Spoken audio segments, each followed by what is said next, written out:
law and the prophets. The Gospel of the Lord. I'm going to invite Ben up to break open this morning's word.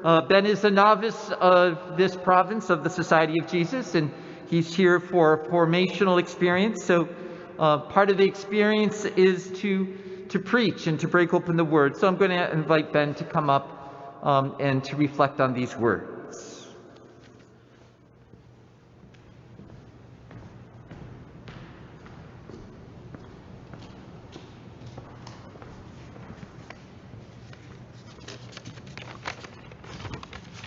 Thank you, Father.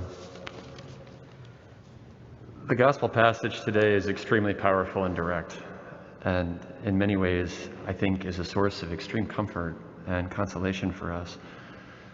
Because the words of Christ that we're blessed to receive today they're not a parable, right? They're not allegory. They're not metaphorical. What we have is the second person of the Trinity explicitly telling us and reassuring us of God's passionate love and desire to give good things to us, if only we ask him with confidence of little children. Reflecting on the passage, I think one of the questions that I've heard over the years about this passage the most is, if, however, this is true, and Jesus says that as a loving Father, God will give to all who ask, seek, and knock, then what about those times in my life where I didn't get my way? Or I didn't get exactly what I prayed for, or what I thought I wanted?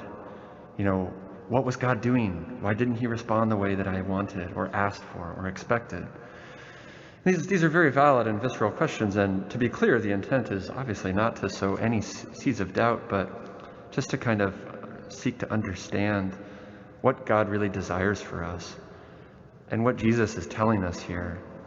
And there's a couple of things that come to mind. The first is a quote I remember from early on, I think even, when I was little. And there's a priest who said, God never says no to our prayers. Sometimes he says yes. Sometimes he says not yet. And sometimes he says, I've got something better for you. And this is because God is a good Father. He sustains us every single second of every single day in his infinite love, from a heavenly perspective, right, rather than our earthly one. And that's really important because God's desire is for us to live with him in heaven eternally, and that we empty ourselves so that he can feed us and fill us. And I kind of reflected on this, just think about how often, especially in my own life, we're kind of like a kid at the checkout, of a store, and there's all this like flashy candy and all of this stuff, and we have these hungers viscerally, and we're trying to fill them with these things that ultimately are not great for us, right? Whether it's wealth, material things, financial security, power, or even temporal things that, give us pleasure, etc. And it's easy to lose sight of what's really good for us.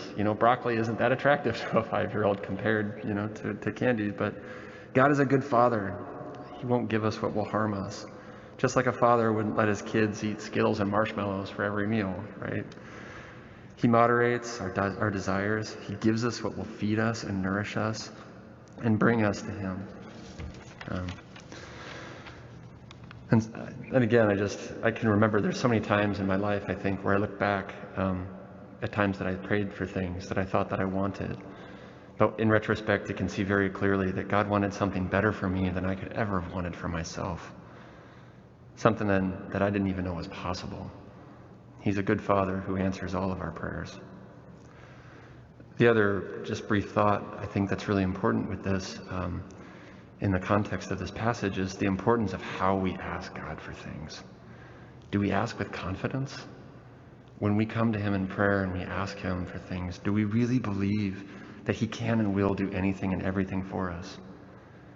If we commend something to his cause, do we let go of it? Do we kind of clutch at it and kind of try to work our own sort of side solutions to ensure that we get what we want? Do we really believe that God hears us every minute? Because we should.